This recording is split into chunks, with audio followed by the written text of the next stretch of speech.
Yo mga idol, kumusta? Mandrig Masport, sabi nga pala, ating uusapan, breaking news, Jimmy Alonso is back, inaaprobahan, maglalaro na at Robert Bulik may sinabi tungkol sa Hinebra. So maming 7pm na nga rin ang laban ng ating Barangay Hinebra kontra sa upunan ng Inlex. Pangalawang pagharap at pangatlo ang Converge. Talagang abala pa rin ang ating Barangay Hinebra kung paano pa nga bang talunin ang ibang kupunan dahil masyadong hinigpit pa rin ang magiging pwersa ng ating Barangay Hinebra. Sabik na nga rin ang lahat mga idol dahil handa na rin ang Barangay Hinebra sa pagkikipaglaban sa pangalawang pagtutuos kontra sa Inlex.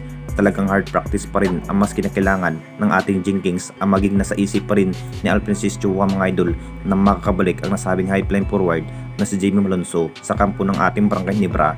Alam na natin lahat mga idol, nanghihinayang pa rin ang Hinebra management sa pagawala sa nasabing forward dahil malalakas sana ang Jinkings na may Jamie Alonso ang magbabalik. Ito na nga bang hinihintay ng lahat dahil big factor pa rin itong si Jamie Alonso pagdating sa forward. Makapagtala pa rin ng 20 points ang kanyang maitala sa nasabing player. Kung titignan natin lahat mga idol, mapaplakas kapag may Jamie Alonso ang maging starting 5 sa sinabi pa rin ni Coach Tim.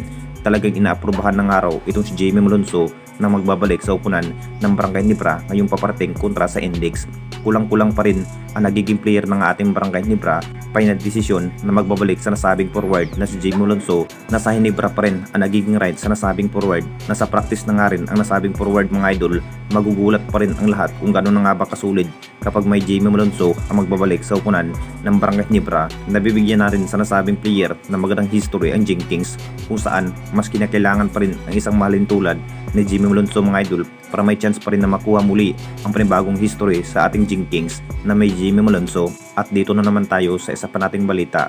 Robert Bulik may sinabi tungkol sa upunan ng Barangay Hinebra.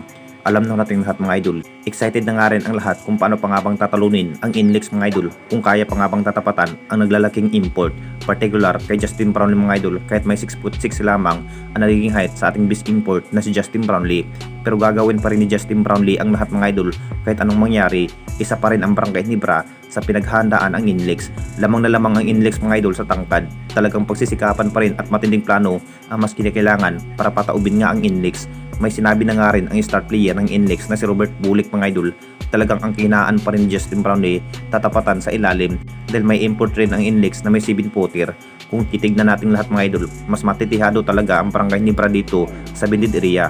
Mamayang 7pm na nga rin ang pangalawang pagtutuos ng ating Jinkings kontra sa Inlex. Kung magawa pa nga bang depensahan ni Justin Brownlee ang naging 7-footer ng Inlex, ina-expect na nga rin na mahihirapan ang best import. Kumpiyansa pa rin itong si Robert Bulik mga idol, kaya pa rin talunin ang Barangay Hinebra. Kulang-kulang ang naging star player, walang Scotty at Kimart Carreño at Jason David dahil sa may iniindang guto injury.